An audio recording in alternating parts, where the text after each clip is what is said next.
tutorial, we're going to take a look at how the forge storage is organized, as well as the forge work order tracking system, so that when blacksmiths are sharing resources, assets, and stuff in their storage and work orders, they can tell what's been ordered and what needs to be ordered by looking at the tracking system. So let's take a look back here, and this is the new addition in the forge. So here you have these chests, which are used to store things that need to be repaired. So there's always plenty of stuff in here. This stuff can come out because it doesn't need to be repaired.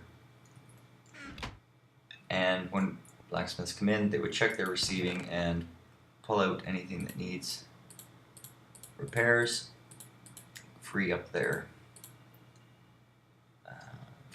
box.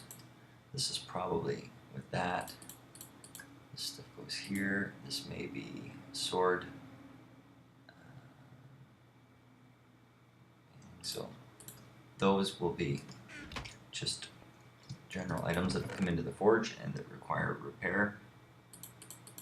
So we'll put them in the to be repaired box for future use. And it's good to keep this free so that porters can bring more work orders in and it's not getting backlogged with other stuff that's come in.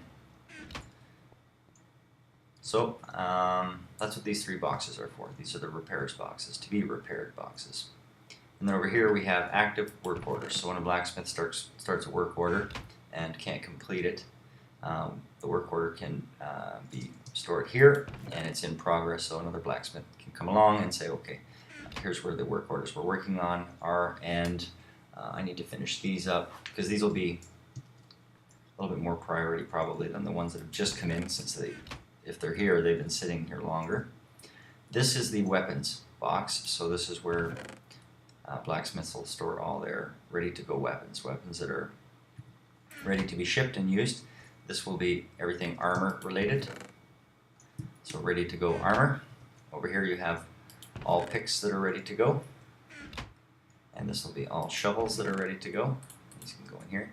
And this will be all miscellaneous items and tools. So this needs to be reorganized a bit here, but we've just set this up. So string would go in here, feathers will go in here, and these three cupboards are going to be the charcoal storage cupboards. So charcoal is what blacksmiths use to fuel their crushers and their furnaces. Just charcoal, not coal. So blacksmiths always need to order charcoal. And then over here is going to be the dyes, and this is the food and drink cupboard. And these cupboards we'll use for something, they'll have a future use. We're not sure yet, but there's some extra storage here for now. So maybe if there's something comes in that doesn't fit these categories, can't think of what, but it might get stored here in the future. Now, the next thing we want to look at is how blacksmiths let other blacksmiths know that they've ordered something. One of the things we encounter is when blacksmiths are making leather armor, they see they're running low on leather, so they'll order 2 or 3 stacks from the farmers, and then they can't complete that work order, maybe if they're out of leather. And then another blacksmith will come on and go, oh, we're out of leather armor, and then they'll order 2 or 3 or 4 stacks of leather from the farmers, and then the third blacksmith might come on and do the same. So you get the farmers are being flooded with these leather work orders, and it's not the most efficient use of their time, because the pressing need is only maybe 2 or 3 stacks. So this is how we're going to track what is out there. And these are the things that blacksmiths might order from other people that they require to be able to do their job. Charcoal from the porters. They order charcoal from porters. This is sticks and wood from the carpenters, leather, feathers from the farmers, and dyes from the surveyor, and string from the surveyor, and then food and drink from the chefs. So when blacksmiths want to order something, these are the things they'll order, and these numbers indicate the number of stacks that they've ordered. So I put here what the maximum number of stacks they should order with this stuff. 18 stacks of charcoal is 2 cupboards worth. So maybe when blacksmiths get down to the last cupboard, that's when they order the other 18. So there's always 18 in here. They're not going to get 27 stacks. Porter can only bring them 26. But keeping in mind that charcoal is a shared resource, other departments need charcoal too. So they don't need a huge surplus. 16 should suffice. Or sorry, 18 should suffice. So let's say a blacksmith comes in and he realizes we're running low on charcoal. We're down to our last cupboard. It'd be a good idea to order some charcoal. He can order 18 stacks and puts it down here, and that way the other blacksmiths know that this stuff has been work ordered because it's on the bottom half of the box. And then when a blacksmith comes in and sees that sticks have been delivered, so now this is pre-system stuff, but here's an example where a blacksmith has ordered 6 stacks of sticks. Say that 10 times fast. 6 stacks of sticks.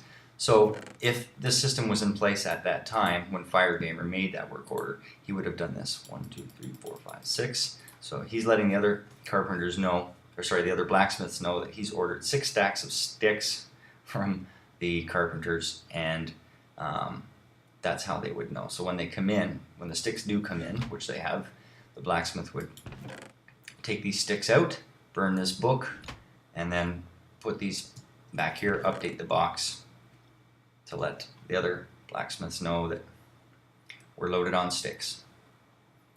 Same thing applies. 2 stacks of birch planks should cover it for any kind of tool usage. I think about boomerangs and stuff that need wooden planks. Obviously leather, it's 3 stacks maximum for now. If it needs to be more, then the box will, I'll add something, I'll make it 4 or 5 or whatever it needs to be. We don't want to swamp the farmers with leather work orders, so we want to cap this stuff. 8 should suffice, 8 stacks of feathers. The dye we can't quite do that with because there's like a bunch of different kinds of dye. So just doing this lets the other blacksmiths know that we're getting our dyes topped up. So in this case, maybe it's nice to not have more than 1 stack. You don't need more than 1 stack, but blacksmith can order 32 cyan, maybe 32 cocoa beans from the farmers, or sorry, the surveyor would have to get it from the farmers, that sort of thing. So we'll do it that way, and that's just a general notice that dyes have been ordered. String, 1 stack should do plenty because that's only used in bow making, I believe. And then 4 stacks of food and 4 stacks of drink is the maximum any office needs, really. So that's the new supplies and work order tracking system. And the same principle can be applied to ores. We don't have room in here to do all the ores. So what we're going to do with that is we'll use the ore box to do the same kind of thing. So if a blacksmith comes in here and orders 3 stacks of tin, they can put 3 down here, or maybe in the 3rd row, so that the blacksmiths can see that the 3rd row, if this zinc is the 1st, copper goes 2nd, tin, iron, etc., etc. Let the other blacksmiths know that you've ordered 3 stacks of tin, maybe you've ordered 1 stack of gold. That goes down here, I guess, or maybe it's over here, or whatever it is. And maybe 3 stacks of manganese, not that you would need manganese in this case. Maybe you've ordered 3 stacks of copper, and you've ordered, a stack of iron. So that lets, maybe you've ordered 6 stacks of silver. So that lets other blacksmiths know that this is what's on order. So same thing applies when you come in. You would check, you'd see, here's your ores come in, and then you can put this stuff back.